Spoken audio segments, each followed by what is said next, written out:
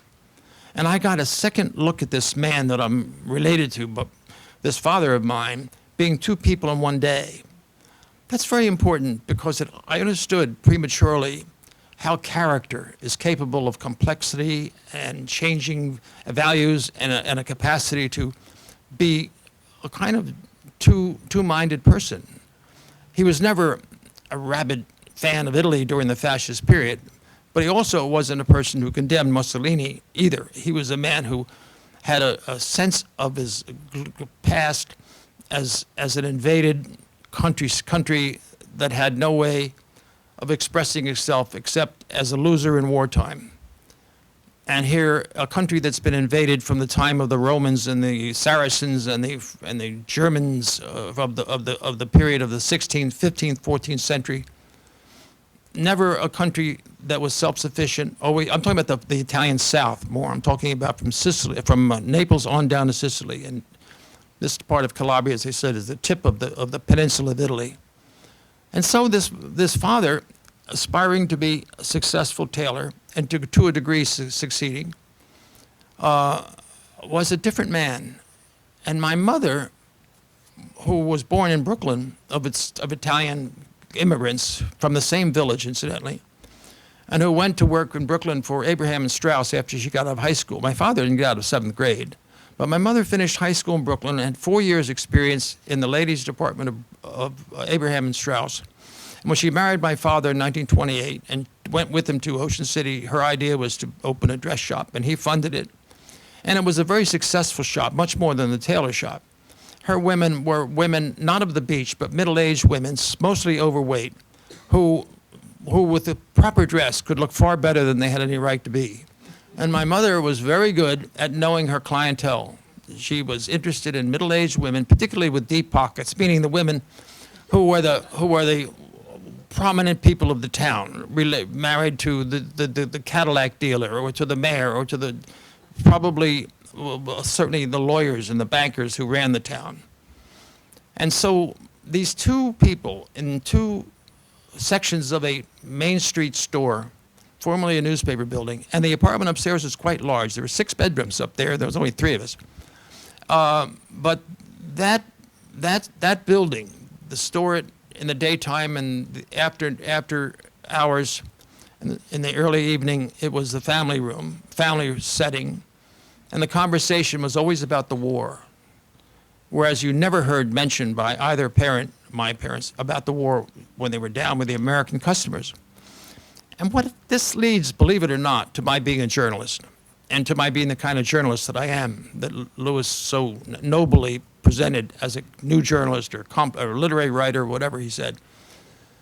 But as an observer, as a 10-year-old, 11-year-old observer in the middle of World War II, in a small town dominated by Anglo-Saxons, the real Americans, flag-waving Americans, patriotic people, Republican by far right as you could get. Those people were the customers that kept my parents alive and solvent as storekeepers. My observing my father and mother's reaction to their customers, their courtesy, their deferential nature. It wasn't sycophantic, but it was deferential. It was very much formal but courteous. And the variety of customers, from the women on my mother's side of the store, women in the middle of the afternoon, never going to the beach, as I might have mentioned, but women who talked about their families, who talked about their woes in this wartime period, a period of rationing, a lack of silk for stockings, etc. Everything was limited and rationed. And they'd be talking about their lives. There's their lives in a small town as family women with sons in the army, or daughters who worked in defense plants, or uncles or fathers who worked in defense plants, or had something to do, all committed to the World War II effort. Buying bonds in the post office. Our single post office had posters on the outside, Uncle Sam wants you, that famous poster. Inside, where they sold stamps and had other packages near the counter for export or import, there were posters of Hitler and Tojo and Mussolini, the enemy. And as I was sometimes delivering packages to the store, my father wanted delivering something, and I had to run to the store to deliver a suit by mail to someone in Philadelphia.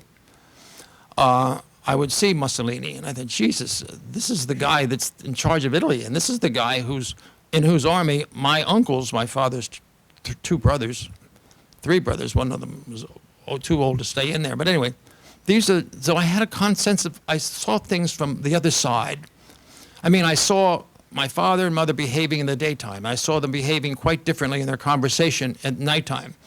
And I saw them in a town where they were part, at least by heritage, if not birth, my father was born there, as I said, part of another nation, in this case at war with the Allies, the Americans, Canadians, British, French.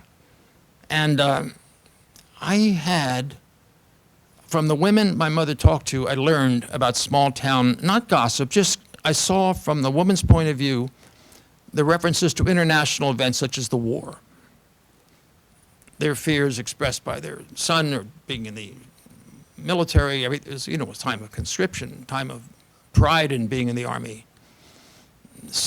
Windows had stars and marking the death of someone in the military experience. And the men who came into my father's shop were the prominent men who could afford a well-made suit and cared about how they looked. And I watched my father measure these men, and as a result of that intimacy that a tailor has in the fitting room with men of power, and my mother with the prominent women, I got a sense of the society. As an eavesdropping kid, doing chores around the store, mailing packages, putting tissue paper in the boxes.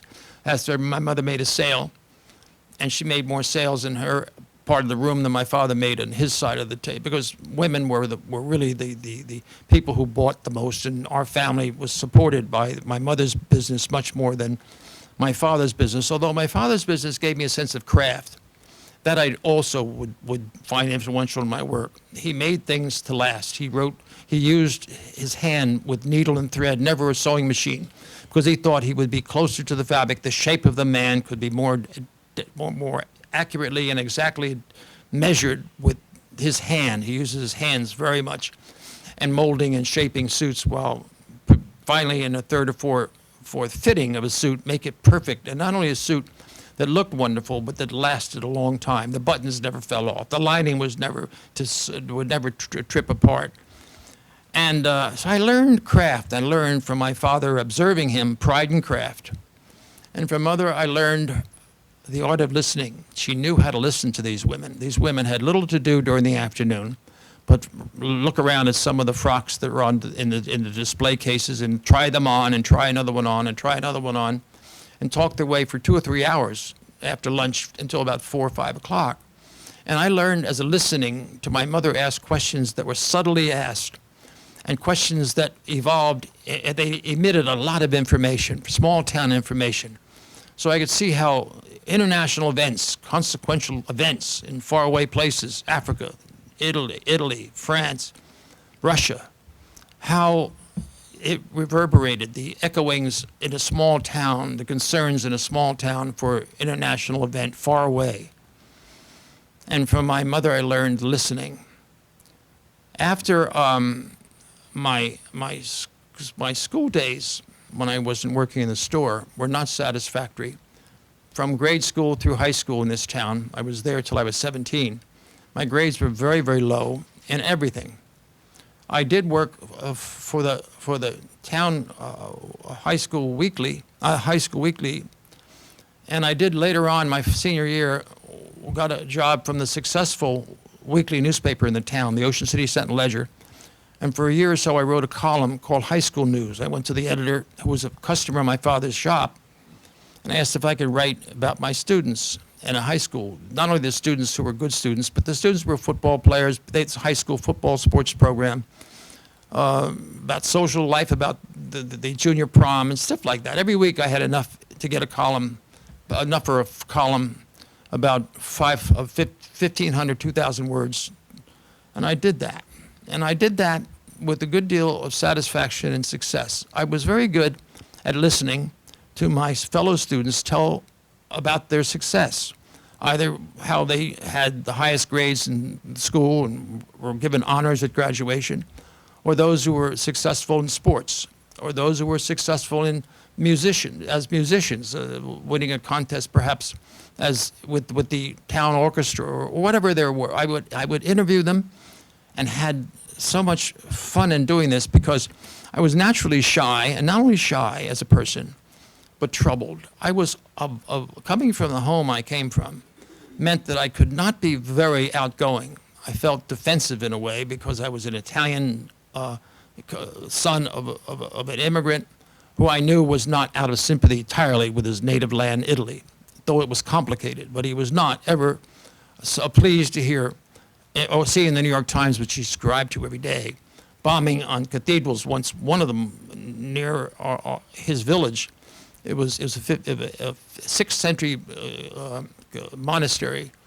And I remember when the Allied bombers pulverized that place, my father was in tears at breakfast in the morning before I went to school. And I remember I was, like many young boys, making model airplanes, and model airplanes were American bombers, American fighters, some British fighters as well. And remember one day after that bombing of that monastery, I mentioned Monte Cassino, it was the name, and it was only about 30 miles from his village. I remember him going in a rage to my bedroom and ripped down all the model airplanes that I had strung with his thread from the ceiling, sticking it with glue, and Dorothy just destroyed it, went crazy. So that was evidence enough, not that I needed it, about the complexity of being my father and the multiple ways of looking at the news and reading the news and feeling the news. And all of this, while never taught in journalism schools, shaped my views as an aspiring journalist. I became an aspiring journalist in high school when I was writing that column. It's the only thing I did well. And after I graduated from high school, which was in 1949, I applied. My father would like to have sent me to college, and he had the money because of my mother's success in the store, but no college would accept me. I know I was turned down by Rutgers. I was turned down by University of Pennsylvania, which is pretty close. It's pretty close to where we live, 60 miles away. Of course, Penn State and several others. And so in the middle of August, when people I went to high school with and wrote about were going on to colleges, some of them high academic students, some of them athletes, in any case going to college, and I wasn't going to go anywhere. And I wasn't going to be a tailor. I knew that because I didn't have the skill, and I just didn't know what I was going to do. But one of the customers, and my father was serving, was a doctor in Ocean City, and he's from Birmingham, Alabama. He'd settled in Ocean City during the Depression, and he was the premier surgeon in our town, Dr. Aldrich Crowe. And he said, Joe, my father, Joe Talese, my father said, I wish I could go to college somewhere. He said, Joe, I can get him in Alabama. This doctor was, not only that, he was a friend of the dean of admissions at Alabama. So I had a chance to go to college, far away, but for me, not far enough, because I was so depressed and confused about who I was. I knew I was a journalist, but I didn't know aside from that, I mean, a so-called journalist, but who was I? I was so mixed, my own emotions, in a way, from the family experience I had of being almost a schizophrenic. My father was almost schizophrenic in a political sense. And so I went to Alabama, it was a racist college, but I didn't care. I didn't know, because my town was racist anyway. I mean, so much was made of the Deep South, and Selma will have its 50th anniversary next year, the Selma March, and all of the atrocities with regard to race were most often attributed to the Deep South. And while it's true, Mississippi and Alabama and Georgia and other places were centers of outrageous behavior toward black people, it was equally true that in Ocean City, New Jersey, when I was growing up as a young boy, I remember the Klan was there on the boardwalk. In the summer, you'd find Sunday night, the Klan. I knew that the racial policies of the town were so pronounced that only the cluster of black people who were maids or service people in the town all lived in a little Harlem behind the railroad station. And when I came to New York, I saw the same thing in the Harlem here. And I mean, I didn't think, even at a young age, that as I went and graduated from Alabama in 1953, I didn't think it was so different than what I came from. I believe that today. Well, when I left, when I got out of college, I was pretty good at the college newspaper, and not so good at anything else. I didn't have great grades at Alabama, but I was good on that newspaper. And I wanted to work on a newspaper. And one of the students that I met at Alabama was from Mississippi. He was a good friend, and he said, I know you want to be a journalist, and you know, if you ever get to New York, I have a cousin there. He might help you. I said, who's your cousin? Oh, my cousin is Turner Catledge. He's the managing editor of the New York Times. God, this was 1953. He said, my cousin became editor in 1951, and you go up there, tell me you're a friend of mine, tell me we went to school together. Maybe I'll give you a job. So as soon as I graduated in 1953, I got a bus in Ocean City, went to Atlantic City, got a bus, came right up to New York. Bus station was only 2 blocks from the New York Times, where it is now. And I walked in, it was about 11 o'clock in the morning. I got an 8 o'clock bus, takes about 3 hours. And I go into the reception room, and I says, and I'm dressed as I always am, a very presentable person, then as now, all influenced by the Taylor family and my father particularly. And I went to the receptionist in the 3rd floor of the newsroom, the Times building, and I said, I'd like to see Mr. Catledge. And the receptionist, an elderly man with a bow tie and white hair. And in the back of the reception room were portraits of the owners, of the New York Times owners, the Sulzberger family. Arthur Hayes Sulzberger was there, and Adolph Ochs, who was really the patriarch of the New York Times, who came to in the 1880s from Tennessee and bought the New York Times, which was a floundering daily newspaper, and he made it into the great paper as it has become. And his statue was there, as well as his portrait. And I saw this, the august and reverential portraits of these people on the wall, and the white-haired man asking me, Mr. Catledge is a very busy man. What brings you? I said, well, I know his cousin. You know Mr. Catledge's cousin? Yes, I do. And he told me to come in here. So the receptionist was bewildered. He didn't know what to make. I mean, we're near Times Square, and this isn't obviously some crazy little bum or rocket thrower, but well-dressed kid with a presumption. But there was some confusion because maybe Catledge was close to this person that was my best friend now, suddenly. And a phone call by this man, and about 10 minutes later, a younger man, again, well-attired, and seeing that I was as well-attired as he was, came out and said, I'm the executive secretary of Mr. Catledge, our managing editor. And how can I help you? I said, I just wanted to say, again, that I'm a friend of Mr. Catledge's cousin. I graduated with him from the University of Alabama this past June. And I was just told that if I came to New York, I should say hello. And it was said with such sincerity, and this executive secretary, as the receptionist, who was still now listening, didn't quite make of it. And finally he said, the younger man, Mr. Herb Andre, his name was, I can see him today, and he said, look, it is 11 o'clock, and looked at his watch. Mr. Catledge is very busy, but at 4 o'clock every day, he has a news conference with the other editors. if you would come in at 10 of 4, I will get you in to see Mr. Talese, but you must remember, he's just a few minutes. You can just shake his hand and not much else. I said, okay. And so just come back at a little before 4, 10 of 4. So it was, I said, I had about 5 hours, so I didn't know New York. I wandered around Times Square, killed the time, and at about 15 minutes of 4, I was up the elevator, going to the 3rd floor. The same receptionist was there, but now he knew me. He didn't ask what I was doing. And true to form, Mr. Herb Andre, the executive secretary of the managing editor, Mr. Talese, came out. So would you follow me, please? What's your name? Gay Talese. Oh, Mr. Talese, would you follow me? He opens the swinging doors of the reception into the big newsroom, like this, row upon row upon row upon writers and typists and editors in the round, those moon-shaped tables, and hundreds and hundreds and hundreds of rows.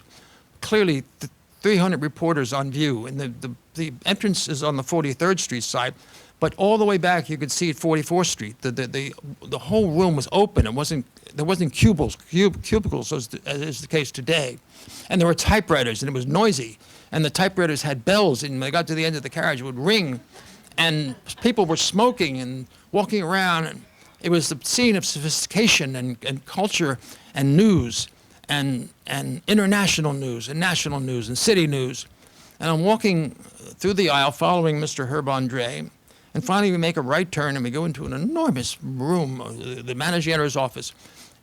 In the front is the table, the 12-chaired reception conference table where these meetings at 4 o'clock obviously would take place. And at the back of the room, with one polished shoe on the desk, was leaning back in a gray pinstripe suit, with a lot of gray hair that was very polished, and a face that was robust, as if a masseuse had worked over his face. It was ruddy, and he's back there. And as I walk closer and closer, following the secretary, Mr. Talese himself took his foot down from the desk where it was, and leaned forward. Good afternoon, young man. And Mr. Andre, this is Mr. Gay Talese. He graduated from the University of Alabama. I said, yes, is that true? Yes, it's true. What did you take? Oh, I took journalism, Mr. Talese. Oh, isn't that nice? What is your ambition? I'd like to be a reporter for the New York Times. Oh, he said, nicely, he said, oh, you have to have a lot of experience. Most of our reporters we have. And I've always had people work for years on another big paper, maybe in Chicago or Philadelphia, Los Angeles, big papers, newspapers, metropolitan daily papers. And then they apply here.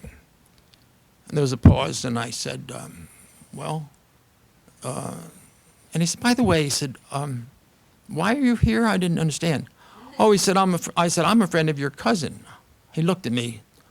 Whom may I ask is my cousin? And I mentioned the name, Jimmy Pinkston. And there was no recognition on the face of Talese at all. He was look at me, and Mr. Andre, who was standing over me, said nothing, and I said nothing because what can you say? He just didn't. And he said, nothing. And he said, well, I said, well, maybe, is there an office boy job here? And he said, I don't think so. And he looked at Herb Andre, he said, Herb, any office boy jobs? He said, Mr. Talese, I'm sorry, we have a waiting list, in fact. Oh, he said, Mr. Talese said, well, listen, why don't you, Herb, get this young man's address and phone number? And he looked at me, if we have something open, we'll call you. I said, oh, thank you, Mr. Talese. And I left, and following Herb Andre out, and then through the newsroom again, and the last time I'll ever see this paper. As I went down the elevator, I was thinking, Jesus, what a joke. This guy claims in Alabama he's a cousin of this guy, and this guy doesn't know who he is, and probably wasn't a cousin anyway. So I get on the bus, and I go back to my town of Ocean City, and about 2 weeks later, my mother's aunt picks up the phone, and someone's asking for Gay Talese, and she turns, who is calling? This is Mr. Andre, the New York Times. Oh, God, so she hands me the phone. I was lucky it was in the store. And I go to the phone, and it says, we do have an office boy job opening, and are you still interested? I said, I'm certainly interested. Well, when do you think you could return? I could go back today. No, you don't have to go back today. No. In a few weeks, to come back. And he made a date on the calendar, and he told me what it was. And so that's what happened. I took the bus and did the same thing, and this time was taken by Mr. Andre to the personnel department. They filled out a form. They gave me a job as a copy boy, meaning a job that consists of, getting coffee in the cafeteria and sandwiches for some of the desk editors, running errands, carrying messages through the building. The foreign correspondents in Moscow or Paris or around the Tokyo, everywhere in the world, would send cables of foreign news stories and would go to the mimeograph department where they'd mimeograph in 10 copies of every story, 10 copies, because in that building there were 10 major editors, some in the commercial side or advertising side, as well as the Sunday editor, the editorial editor. All these people had to have or wanted to have and did have copies of every foreign story that was being edited in the next day's newspaper. My job was to carry these cables in their form, 10 to the 10 people. 3 of the people were in the 3rd floor, but the other 7, there was the advertising editor on the 2nd floor. There was the circulation manager on the 5th floor. There was the editor of the Sunday magazine, meaning the book review and the travel section, on the 8th floor. On the 10th floor was the editor in charge of editorials. There were 10 or 12 editorial writers, and this was the chief editorial writer. And on the 14th floor was the highest level in this 14-story building at 229 West 43rd Street. It reached about 3 or 4 years ago that they moved to a few blocks south to 40th and 8th Avenue. Anyway, on the 14th floor was the Sulzberger family and the other board members. And so as a result of going up and down the elevator, an elevator was a hell of a lot faster than this one here, I would get to know the men and sometimes women who were in charge of different departments. Like who was in charge of classified advertising, who was in charge of display advertising, who was in charge of the trucks that took the newspaper at 10 o'clock every night around the city for the first edition to be dumped in various packets in front of the newsstands, hundreds and hundreds of newsstands. In those days, you could, as you may know, being old enough, you could get the paper in the streets at 10 o'clock. And of course, I was able to go up to the Ivory Tower, and I knew what Sulzbergers looked like. I know what Mrs. Ephigene Sulzberger looked like. That was the daughter of Adolph Ochs. And I got to know what Arthur Hayes Sulzberger, who was her husband and thus the publisher, what he looked like. And what a young kid, he had a young son named Arthur Hayes Sulzberger Jr., known later as Punch, who would succeed as all the brass and the Ivory Tower occupants. I got to know just by handing this stuff out to the secretary. They looked like, how they dressed, how they comported themselves. Sometimes I eavesdropped on what they were saying, as I used to do at my mother's store, and I got a sense of the building. This would be the most valuable experience as a writer, and later a writer of the New York Times in a book called The Kingdom and the Power, most valuable experience, because I had a sense of time and place, and atmosphere, and attire, and office decorations, and portraits, and history. And it took me 2 years, but I did become a reporter. And I stayed for the better part of 9 years. But as Louis Frumkes said, my personality, the embodiment of what I am, and the totality of my experience, who I was born among, how I grew up, my attitude of seeing things to the other side. Again, you do that when you have a father with a split personality. You see things to the other side. It was not linear. It was not so focused and directly imposed upon me by any kind of propaganda or any kind of public relations or lobby group. But rather, I would see things as an immigrant does or an outsider does. An outsider surely is what I always was.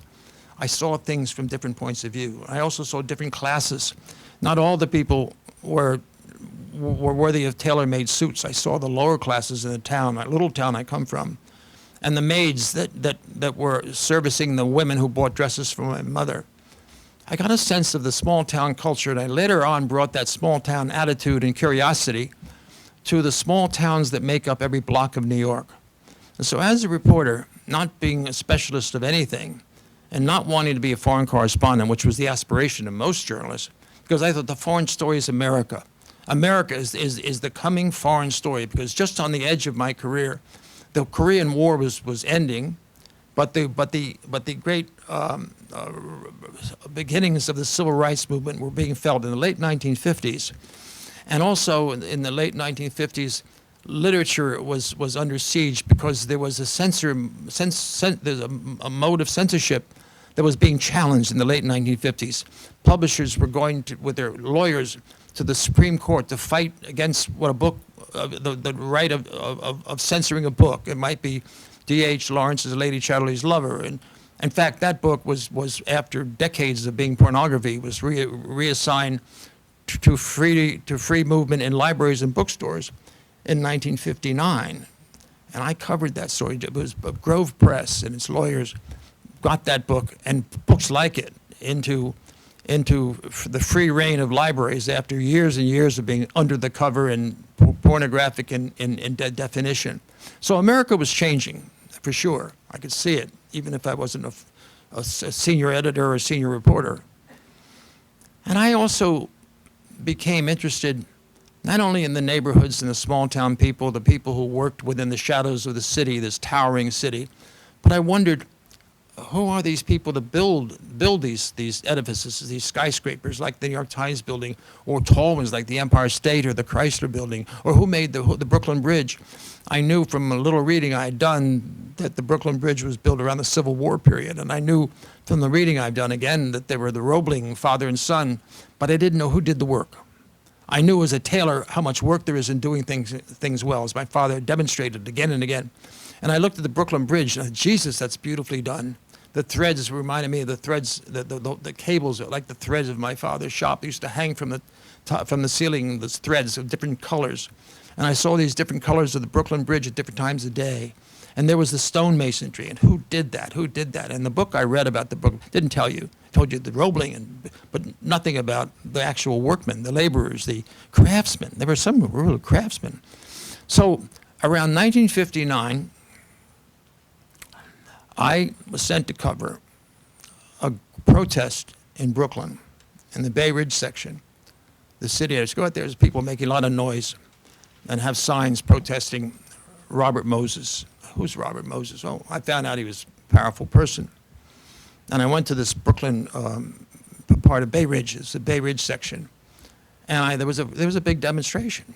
And the sign said, "Who needs this bridge? Who needs this bridge?" And what are they referring to? They're all referring to this forthcoming Robert Moses idea of connecting Brooklyn to Staten Island.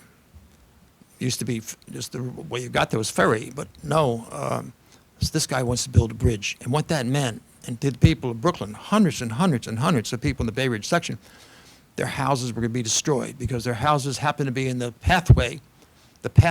roadway to the bridge, to the Brooklyn side of the bridge, leading to the toll booths. And these people had no choice.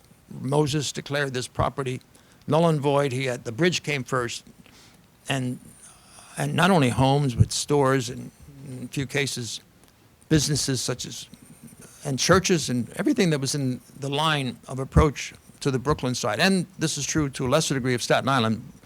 It wasn't so clustered with people in those days. It was more an agrarian area, as some of you probably know. But this is my first story, and I thought to myself, this is a good story. It's not going to end. The paper, you write a story for a newspaper, and they publish it, and sometimes most reporters, that's all over. But the story is never over. It goes on and on. So I got phone numbers of people who were angry, phone numbers and also phone numbers of some relatives. So I knew a lot about 25 people I singled out. And after their homes were demolished in 1960, and they were moved 60, 61 to different places in the city of New York, and sometimes across the Hudson in different parts of New Jersey or upstate in Connecticut, I knew how to track those people down. And as in 1961, the bridge builders arrived, these people who actually put the rivets in and bolt this steel together and swing it together from the crane that's up on the foundation. How they built the foundation. There was two foundations, one in Brooklyn, one in Staten Island. Each of these foundations was 70 stories high, and they were built by men hand after the hand work. I was thinking not only was a tailor work with his hands, steel workers work with their hands. There's no robots build bridges. There are people build bridges. And I was just amazed, and I thought, here's a chance for me to write about those anonymous people, those are little people, those wonderful craftsmen who are unknown and who leave no fingerprints on what they do. Every building, every skyscraper, every bridge, every tunnel, it has the invisible fingerprints of people who actually did the work. Put the tile up in the Lincoln Tunnel, or put the stone up in the Chrysler Building, and the ornamental work that you see on the higher reaches of that building in the Empire State. Someone went up to put the tower up there in the Empire State, the antenna. I got to know the bridge builders from the very beginning, and for the next 3 years, while as a reporter, covering all kinds of stories, but in my free time and on my weekends when I had time off, I would go to the Brooklyn or Staten Island side of this construction and watch it being built step by step, and got to know the people and looked them up, and in some cases got to know them so well that they invited me to their homes. Many of the people who worked on that bridge were Indians, and so their homes were 8 miles up near Canada, near Montreal, on the St. Lawrence River, and they were Indian reservations there. And then one Indian I got to know after, hanging around after the work was done, sometimes going to a bar in Brooklyn called the Wigwam, where a lot of Indians hung around. I went up to a reservation, driving in a car on Friday night after the job was done that day, with 3 other Indians in this big Oldsmobile they had, drinking as they drove. And I'm in that car, and I spent 3 days in one Indian's home with his wife, and very courteous. In fact, he says, if you want to, you can sleep with my sister. And I thought, boy, that's really courtesy. And she was very good looking. I was married at the time, and I didn't know how I could trust her. But anyway, I was tempted, I'll tell you. But some of the perks of journalism are unknown unless you go to it. But so this is my life, and so I think I've said enough.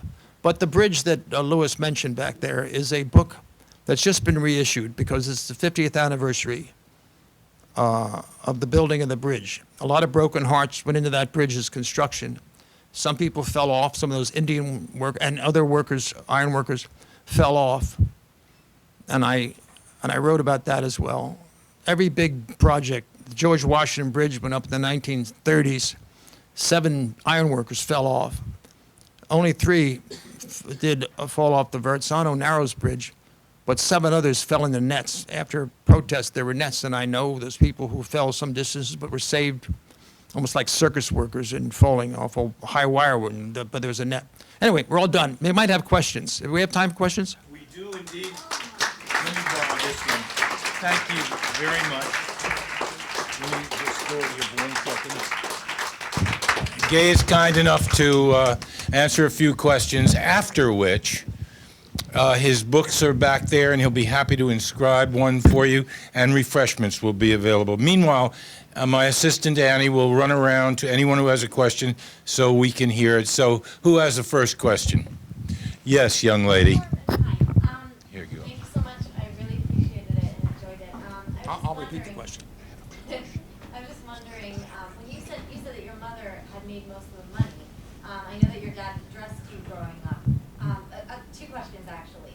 Was it your mother that was like the primary breadwinner? Was there any money in your father's shop?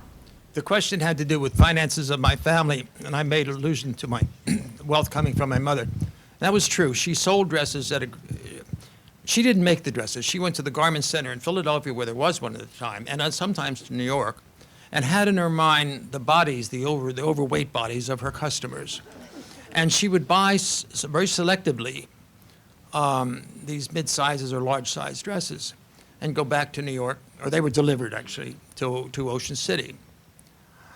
My mother, because she was a great listener, and because she had established a trusting relationship with her clientele, as any journalist establishes a trusting relationship with sources of information. So there's a parallel in almost everything, from the store to my life today, and when I first began on the Times in 1956 as a reporter. But the money, nevertheless, was through the dress business. I mean, fashion, what is fashion? It's women's choices and women's designers, and I mean, designers of women clothing are famous people. There are not many famous designers of men's suits. You might have a trade name like Zegna or Brioni or small labels, as my father had Joseph Talese, but there was only 19 people in the town knew of it. But in the case of the dresses, my mother made a lot of money. And that's why we had a new car every year after the World War II was over. And we lived, and if I could find a college to get me in, I would be able to pay the tuition. And I did, thanks to Alabama. And I also just want to ask really quickly, you wore your dad's suits to school. I had read somewhere, I'm not sure if it's completely true, that you looked older because of the suits. And you said that you were shy. Did that have to do with the way that you were dressed? Well, I'll repeat the question. The reference here, again, is to how I dress. At first, when I was a student, I dressed, my father made, as I said, my clothes. And I also followed him in having a hat. I always wore a fedora. And when you're 15 or 14 or 13 wearing a fedora, it is pretty ostentatious. And when your neighbors, when your school buddies are wearing mackinaws and with hoods, before the term hood became so pervasive, they would knock my hat off in the bus. I mean, they really, but I was a representative of my father's tailoring. And he wanted me to be like a little signboard out there advertising himself. And that continued after I left Alabama and could afford, I went to Paris a few times because I mentioned he had a famous uncle and cousin who was in Paris. That man had sons that became tailors, and quite good ones as well. So when I was, even the first time I went to Europe, I was in the Army. I didn't tell you that when I was a copy boy for 8 months, I was called in the Army for 2 years. And I was sent to Germany. And I had a free pass on furlough to go to different places. I went to Italy and I went to Paris a couple times to meet my famous family there, famous tailor family. And I had suits made by them. And I still have suits made by them. I must have, and they're exquisite. So I would, and what I also want to say, if I can go on. Go on. When I go out to interview bridge workers, or I interview anybody who might be of the laboring class or the working class, or if I'm interviewing the mayor of the town or some CEO of some major corporation, I dress the same way. I don't dress down, ever, to working people.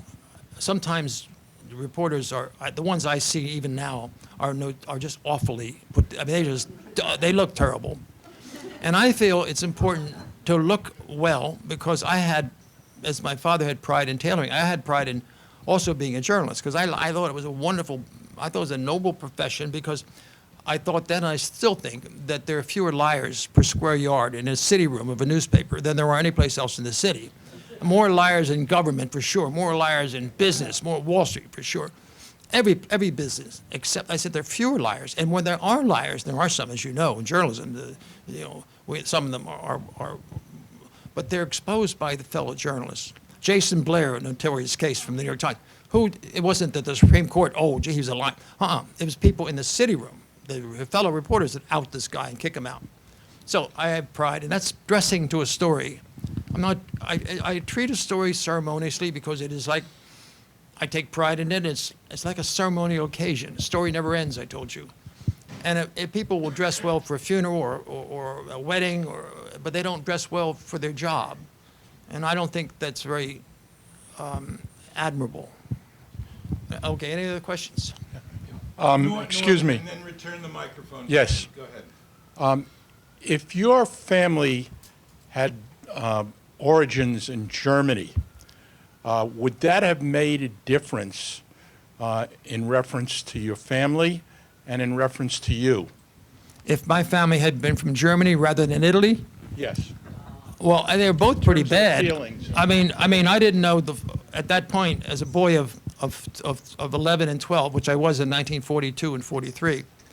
So I was born in 1932. So it's maybe during that time I thought Mussolini was equally loathsome, or was considered, because in the post office where I had these posters, there's this big fat guy Mussolini, and there's a mustachio little guy named Hitler, and there's a tiny little villain named Tojo, and they were all depicted like a cartoon. They were cartoon characters, and but they were in the post office in our town.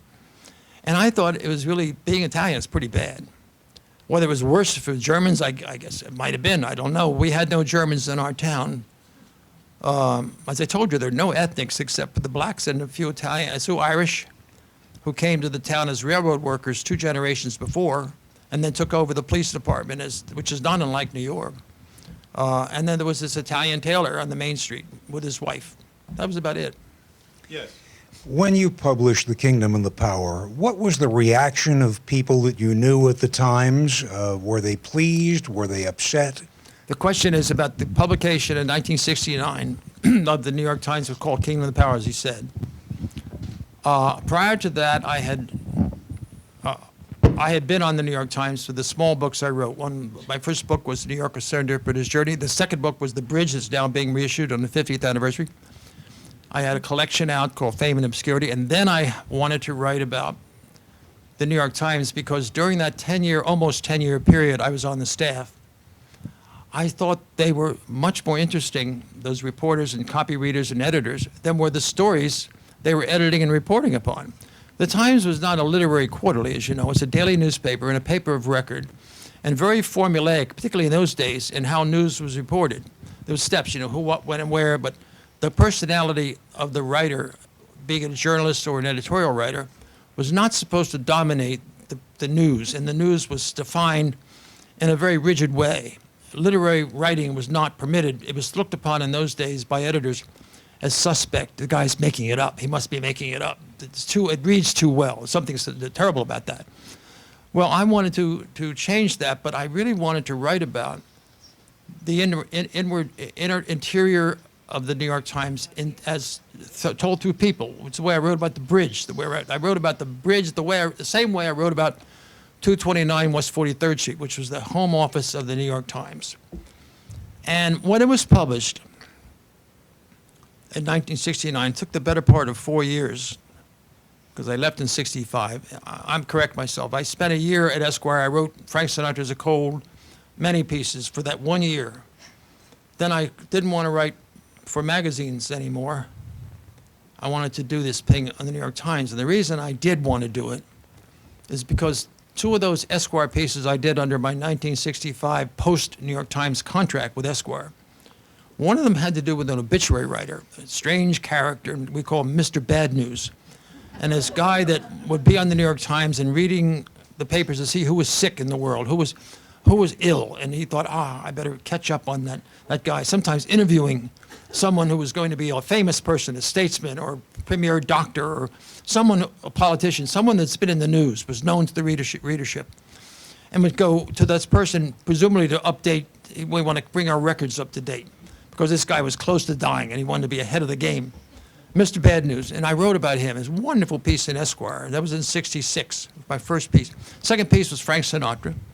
The third piece was about the managing editor that managing editor, not Turner Catledge, but about his deputy guy, who was then the top guy, named Clifton Daniel.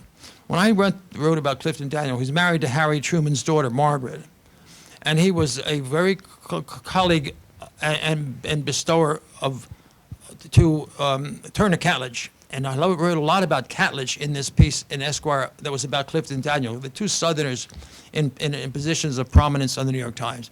When I wrote that piece, I thought, there's a book here. It's not a mag, it's a book here. So after my 1-year contract was over, I didn't renew with Esquire. I wanted to just write a book.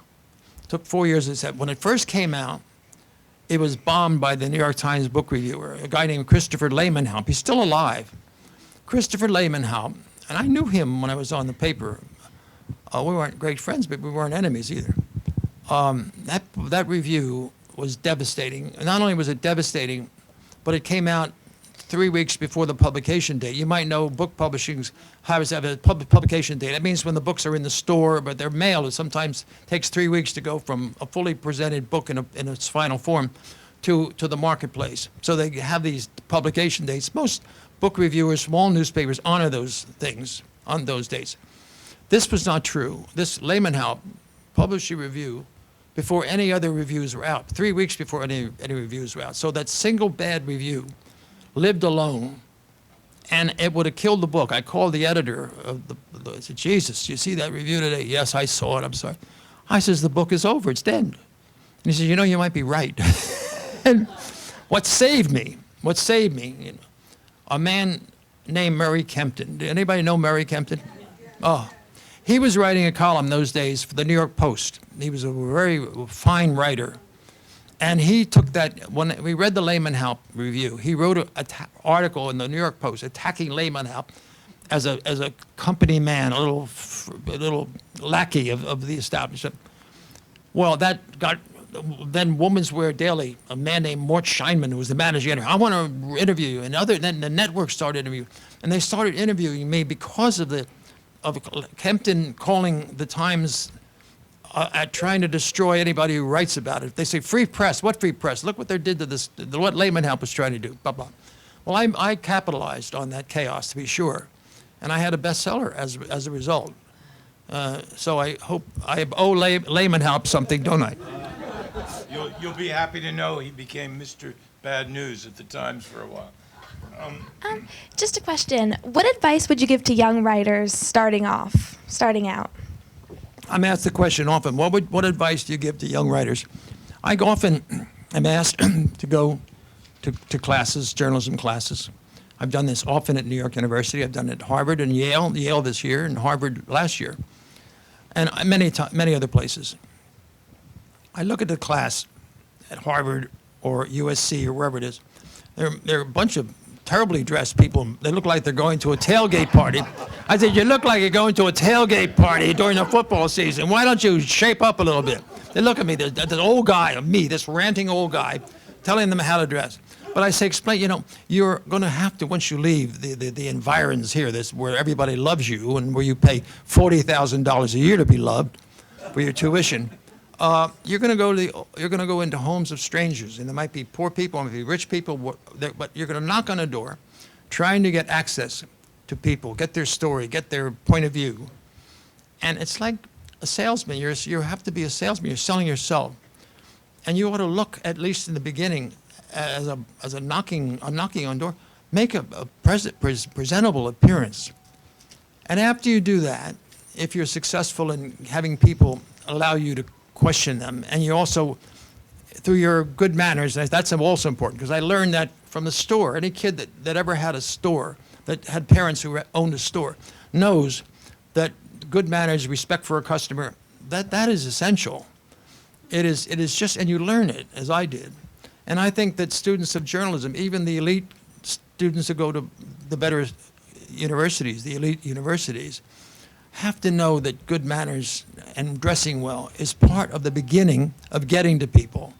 Because what you're trying to do is get to the truth about people, and sometimes how you do it takes a little time and cooperation from other people. You're asking them really to open up to you, to level with you, to be honest, and sometimes to admit things about themselves that they never thought they would do to a stranger.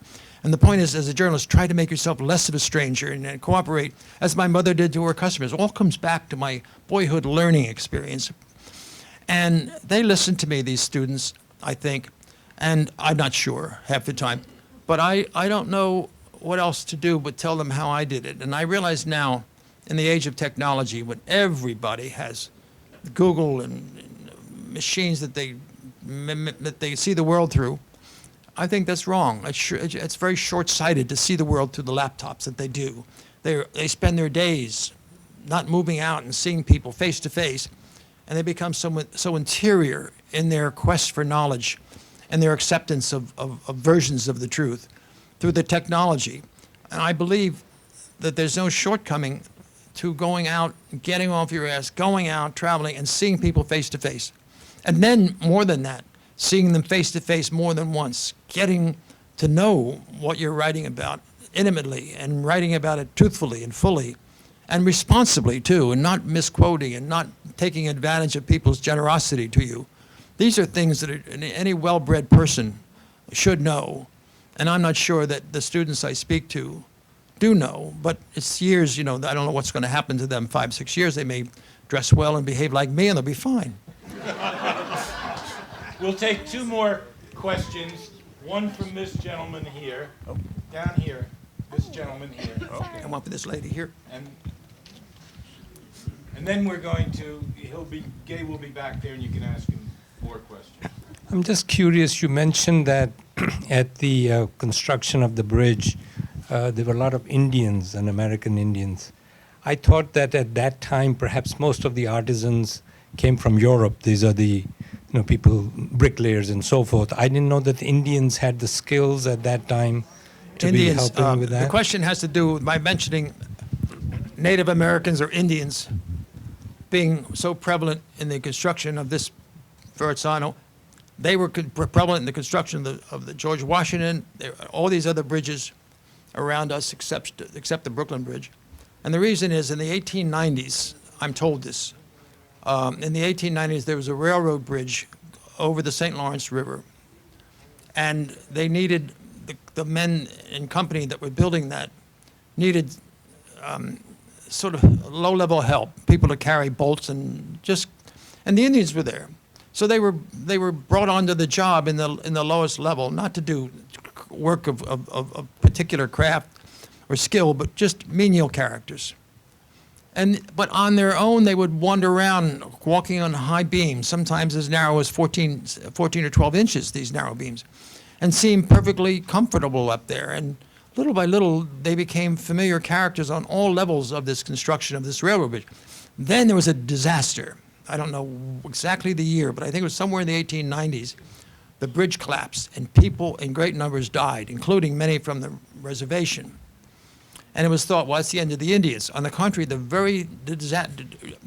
event made more Indians interested than ever, because it was a risk-taking operation. The Indians were not good at being farmers. They wanted to take, there was big money, but also big risk, and it gave a sense of prestige to do this. Just like an athlete who plays in the NFL that has prestige on a certain level. And we wouldn't want to do it, but there are men that would love to do it and bang those heads around and get injured, and that's part of the job, part of the risk. Well, the Indians also had that response, it seemed. But do not misunderstand me. The majority of workers are not Indians. They are 20, maybe 20%. But the majority are white American or people from the Anglo-Saxon world. They are not the European. No influence in Europe except one case of this Swede named O.H. Amen, who was the designer of this Verrazzano Bridge, as well as 30 years before the George Washington.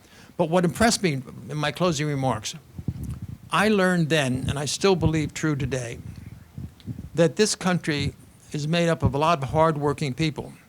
And the familiar criticism in recent decades is that Americans, by and large, have lost their will to work. As a result, so much of jobs are outsourced to other countries where they work longer, work harder, make less money, but are willing to do the dirty work, and Americans are too big or too soft for it. It isn't true. And I see this in construction, and that, well, you see Americans working hard, working in worst weather, not for anything that's self-aggrandizing, but rather just the pride of work. Paid well when they work. If it rains, they don't work and don't make a nickel. All these one skyscraper going up in my neighborhood, 56th Street and Park, I'm building almost 100 stories. You've seen it in the newspapers. It's right out there. Right out there. I watched that go up for the last 4 years. And those kind of, I mean, you see it all over the city. People in this room, many of you are in elevator buildings with wonderful elevators, I'm sure. But your buildings are maybe 12, 20 stories or 10 stories. Someone built that. And you take it for granted you live in 14C in some building. Well, someone did 14 stories, and not that you know, I mean, you don't know, you don't think about it, but I always do. I mean, not some of you must think about it too. But there's work, and this country really still has hardworking people. That's all. Sounds like an editorial, but I believe that. With the last question, who was it? That lady there. Right here. That was wonderful. Why do you think you didn't do well in school? Were you bored, or what was that? I mean, Why did I not do well in school? Yeah. Why wasn't I not a good student so I could get into a college without influence from an Alabama doctor? I think that what I had as a quality was curiosity, and there was certainly no grades for curiosity. I think that my dress and maybe my manner isolated me from the student body. And the only way I could make a bridge was through journalism. I could then have a legitimate reason for talking to the captain of the football team, or the president of the class, or the prettiest girl in the school who was going to be the queen of the junior prom. And I had the excuse to talk to people and to write about them and to know about them, as my mother as a storekeeper got from her women knowing about the town. I was good at that. I wasn't something that I could convert into grades within the curriculum, because the curriculum is very specific. Algebra, you either did it or you didn't, or geography or chemistry. They was too specific. I was more vague and maybe wandering and maybe a daydreamer. I don't know what it was. But what I was good at in high school and college, I was the same guy in high school as college. I just worked on the paper. Aside from that, I wasn't so great in any school, any class, with one exception in Alabama. My history teacher of the French Revolution, of the period of the Bourbon Dynasty, was one person who had a tremendous influence over me, and I love history, but he influenced me because he was a storyteller. This man, Eugene Weber, not known probably to half the students of my class in Alabama back in the 1950s, but he told stories about the kings and their mistresses and the court life and the serfs and the time of the Revolution. He'd made it alive. I saw movies when he talked. I saw pictures. I saw portraits. I imagine writing, and that's very storytelling. That was what I got out of college. Thank you, Gay, for a wonderful talk. Thank you all for coming, and please join us for refreshments and coffee in the back of the room, and Gay will be sitting at a table, and if you'd like to have him inscribe a book, he'll be happy to do it.